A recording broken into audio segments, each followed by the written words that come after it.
Welcome to citizens pulse. నేను మీ రాజేష్.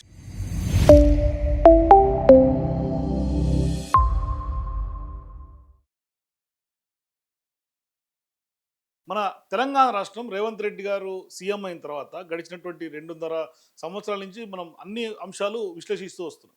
కానీ ఒక రకంగా ఇప్పుడు తెలంగాణ నెంబర్ 1లో ఉంది. దేంట్లో నెంబర్ 1లో ఉందని తెలిస్తే మాత్రం మీరందరూ షాక్కి గురి కావాల్సిందే. దేంట్లో నెంబర్ 1 తెలుసా మీ అందరికీ? 2023లో కాంగ్రెస్ పార్టీ అధికారం వచ్చిన తర్వాత తొలి ఏడాది అంటే 2024లో రాష్ట్రంలో క్రైమ్ సంబంధించినటువంటి అంశంలో సీఎం రేవంత్ రెడ్డి గారి సారథ్యంలో, ఎందుకంటే ఆయనే హోంశాఖ మంత్రిత్వ శాఖ ఆయన చేతిలో ఉంది కాబట్టి ఆయనే హోంమంత్రి కాబట్టి, ముఖ్యమంత్రి హోంమంత్రి కూడా ఆయనే కాబట్టి, ఆ పీరియడ్లో ఇప్పుడు నేషనల్ క్రైమ్ సంబంధించినటువంటి రికార్డ్స్ చూస్తే, ఎన్సీఆర్బి ఇచ్చినటువంటి రికార్డ్స్ చూస్తే నిజంగా మైండ్ బ్లాక్ అవుతుంది. ఎందుకంటే అంటే అన్ని రంగాల్లో ఎట్లాగో రేవంత్ రెడ్డి గారి ఫెయిల్యూర్స్ మనం చూస్తున్నాం. ఇవాళ క్రైమ్ రంగంలో కూడా చాలా వరకు నమోదైనటువంటి క్రైమ్, దేశంలో ఇతర రాష్ట్రాలతో నమోదవుతున్నటువంటి క్రైమ్ విషయాలు చూస్తే నిజంగా మైండ్ బ్లాంక్. ఎట్లా అంటే సహజంగా ఒకప్పుడు దేశంలో శాంతి భద్రతలకు సంబంధించినటువంటి పరిరక్షణలో ఆదర్శ రాష్ట్రంగా ఏదైనా ఉంది అని చెప్పుకునే రాష్ట్రం ఏదైనా ఉందంటే తెలంగాణ. గత బీఆర్ఎస్ పార్టీ 10 ఏళ్లలో, ఎందుకంటే గడిచినటువంటి మనం 10 ఏళ్ల పాలన చూసాం. అప్పుడు నేరాల సంఖ్య, ఇప్పుడు నేరాల సంఖ్య పూర్తిగా ఎంటైర్ డిఫరెంట్. ఇప్పుడు నేరాల విషయంలో దేశవ్యాప్తంగా ఆందోళన కలిగించే యొక్క స్టాటిస్టికల్ డేటా ఇప్పుడు వార్తల్లో నిలుస్తోంది, తెలంగాణను టాప్లో నిలబెడుతోంది. మరి బీఆర్ఎస్ పాలనలో తెలంగాణ ప్రశాంతంగా, పెట్టుబడులకు అనుకూలంగా, కొంత భద్రతాపరంగా దేశంలోనే ముందంజలో ఉందని అప్పటి ప్రభుత్వం సంబంధించినటువంటి లెక్కలు తరచూ చెప్పేది. అప్పుడు స్టాటిస్టికల్ డేటా చూస్తే మనకు అర్థమవుతుంది. అయితే ఇప్పుడు కాంగ్రెస్ పార్టీ ప్రభుత్వం అధికారంలోకి వచ్చిన తర్వాత ఫస్ట్ ఇయర్లోనే రాష్ట్రంలో శాంతి భద్రతలకు సంబంధించినటువంటి పరిస్థితి పైన తీవ్రమైనటువంటి ఆందోళనకరమైనటువంటి ప్రశ్నలు తలెత్తున్నాయి. దీనికి కారణం ఏంటంటే తాజాగా విడుదలైనటువంటి ఎన్సీఆర్బి రిపోర్ట్. దానికి సంబంధించినటువంటి నివేదికలో తెలంగాణకు సంబంధించినటువంటి స్టాటిస్టికల్ డేటా ఒకసారి కనుక చూస్తే రాజకీయ వర్గాల్లోనే కాదు, సామాన్య ప్రజల్లో కూడా తీవ్రమైనటువంటి చర్చకు దారితీస్తుంది. ఎందుకు అంటే మహిళలపై నేరాలు తీసుకున్నా, మానవకు సంబంధించినటువంటి అక్రమ రవాణా అంటే హ్యూమన్ ట్రాఫికింగ్ అంటారు చూసారు, దానికి సంబంధించైనా, ఆర్థిక మోసాలైనా, సైబర్ నేరాలైనా, ఇట్లా చాలా వరకు కీలకమైనటువంటి విభాగాల్లో క్రైమ్కి సంబంధించి తెలంగాణ దేశంలోనే టాప్ 10 రాష్ట్రాల జాబితాలో నిలబడుతూ ఉంది. మరి కొన్ని విభాగాలు అయితే ఏకంగా తెలంగాణ నెంబర్ 1 అని చెప్పుకోవాలి. సో ఇవన్నీ నిజంగా ఒక రకంగా ఆందోళన కలిగించే అంశాలు. ముఖ్యంగా మహిళలకు సంబంధించినటువంటి భద్రతా విషయంలో వెలుగులోకి వచ్చినటువంటి ఈ యొక్క గణాంకాలు తీవ్రమైనటువంటి ఆందోళన, ఒక రకమైనటువంటి కొత్త చర్చకు దారితీస్తుంది. అరే, మన తెలంగాణలో ఇట్లా జరుగుతోందా, మనం ఏం ఎక్స్పెక్ట్ చేసి తెలంగాణ రాష్ట్రం తీసుకొచ్చినాం, ఇవాళ ఏం జరుగుతోంది తెలంగాణలోని ఒక రకమైనటువంటి ఆందోళన.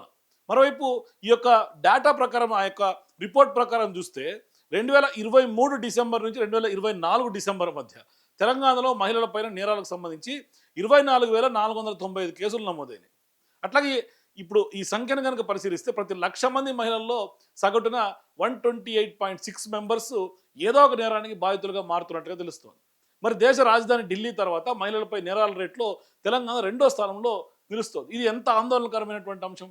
అట్లాగే ఢిల్లీలో ఈ రేటు 130.7 ఉంటే తెలంగాణలో 128.6 ఉంది. అంటే చూడండి ఒకసారి, నేను రాసి చూపిస్తాను మీకు. ఢిల్లీలో 130.7 ఉంటే పర్సెంటేజ్, అదే మన తెలంగాణలో 128.6% ఉంది. చూడండి ఎంత ఎంత దగ్గరగా ఉందంటే ఢిల్లీ క్రైమ్ రేట్కి ఇంచుమించుగా తెలంగాణ క్రైమ్లో పోటీ పడుతుంది. ఇక్కడ మరో ఆసక్తికరమైనటువంటి విషయం ఏంటంటే యూపీలో మహిళలపైన నేరాలు కేసులు 66,000కు పైగా నమోదైనప్పటికీ కూడా, యూపీలో 66,000 నమోదు అయినా కూడా అక్కడ జనాభా అధికంగా ఉంటుంది. సహజంగా మనకు యూపీ పాపులేషన్లో నెంబర్ 1 కదా. సో దాంతో అక్కడ క్రైమ్ రేట్ తెలంగాణ కంటే కూడా చాలా తక్కువగా నమోదవుతుంది. వాస్తవానికి ఎక్కువగా ఉండాలి, కానీ తెలంగాణ కంటే కూడా తక్కువగా ఉంది. మరి అంటే ఇప్పుడు సంఖ్యల పరంగా తీసుకుంటే మాత్రం కాకుండా జనాభాతో పోల్చి చూసినా కూడా తెలంగాణలో మహిళల భద్రత పైన ఖచ్చితంగా ప్రశ్నలు కొంత తలెత్తున్నటువంటి పరిస్థితి.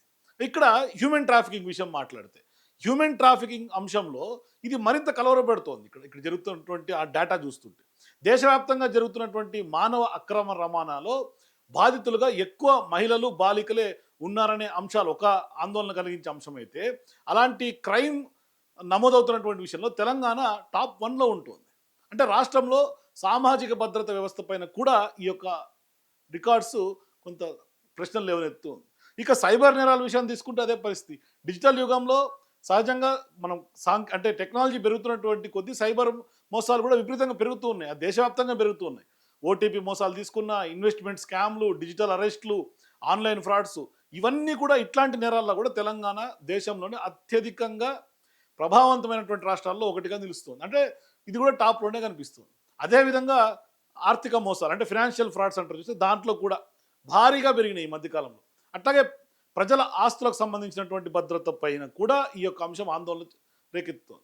ఇప్పుడు రాజకీయంగా చూస్తే ఈ యొక్క స్టాటిస్టికల్ డేటా కాంగ్రెస్ ప్రభుత్వం పైన ప్రతిపక్షాలకు కొత్త ఆయుధంగా మారే అవకాశాలు స్పష్టంగా ఉన్నాయి. ఎందుకంటే ఇప్పటికే బీఆర్ఎస్ పార్టీ అనేక సందర్భాల్లో చాలా అంశాల్లో క్రైమ్కి సంబంధించి ప్రశ్నలు లేవనెత్తుతూనే ఉంది. కానీ కాంగ్రెస్ పార్టీ ఇప్పటికి కూడా డిఫెన్స్లో పడుతుంది. కానీ క్రైమ్ అరికట్టినటువంటి దాఖలాలు ఎక్కడ కనిపించట్లేదు. కానీ ఈ ఈ యొక్క ఎన్సీఆర్బి నివేదికలో వెలుగులోకి వచ్చినటువంటి స్టాటిస్టికల్ డేటా చూస్తుంటే ఖచ్చితంగా కాంగ్రెస్ పార్టీ అట్లాగే హోంమంత్రి ఇవాళ ఏం చేస్తున్నారు, హోంమంత్రి ఏం చేస్తున్నారు అనేది ఒక ప్రశ్న సాధారణమైనటువంటి ప్రజలకు కూడా వచ్చే అవకాశం ఉంది. అయితే ఇక్కడ ప్రధానంగా కాంగ్రెస్ పార్టీ నాయకులు మాత్రం దీనిపైన భిన్న వాదన వినిపించే అవకాశాలు స్పష్టంగా ఉన్నాయి. ఎందుకంటే బీఆర్ఎస్ పాలనలో కేసులు నమోదైనాయి కదా, మరి అప్పుడు అంటే మేమంతా ట్రాన్స్పరెంట్గా చేస్తున్నాం అని చెప్పే పరిస్థితి ఉంటుంది. కానీ ఒకసారి ఆ రికార్డ్స్లో ఉన్నటువంటి డేటాను మీకు చూపించే ప్రయత్నం చేస్తా. మహిళలపైన అఘాయిత్యాల్లో టాప్ 1లో ఉంటుంది. 128.6% కింద ఇక్కడ నేరాల రేటు కనిపిస్తుంది. అట్లాగే మొత్తం కేసులు 24,495 కేసులు నమోదైనవి మహిళల పట్ల అఘాయిత్యాల విషయంలో. అట్లాగే హ్యూమన్ ట్రాఫికింగ్ ఇందాక అనుకున్నాం చూసారా, హ్యూమన్ ట్రాఫికింగ్ విషయంలో కూడా ఎన్సీఆర్బి లెక్కల ప్రకారం టాప్ 1లో తెలంగాణ ఉంది. అట్లాగే 1.1% మనకి పర్సెంటేజ్ లెక్క ప్రకారం ఉంది. కేసులు కూడా 423 కేసులు నమోదైనవి. అట్లాగే ఫైనాన్షియల్ ఆర్థిక నేరాల విషయం తీసుకుంటే కూడా తెలంగాణ టాప్ 1లోనే ఉంది. 102.1% కనిపిస్తుంది. అంటే నమోదైనటువంటి కేసులు చూడండి భారీగా ఉన్నాయి. 39,127 కేసులు ఉన్నాయి.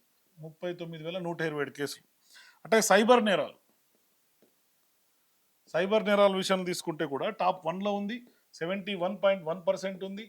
ఇక కేసుల విషయం తీసుకుంటే చాలా 27,320 కేసులు నమోదయ్యాయి సైబర్ క్రైమ్. చూడండి, ఇది నిజంగా కూడా పోలీసులు అంతా కూడా దీన్ని సీరియస్గా తీసుకోవాల్సినటువంటి అవసరం ఉంది.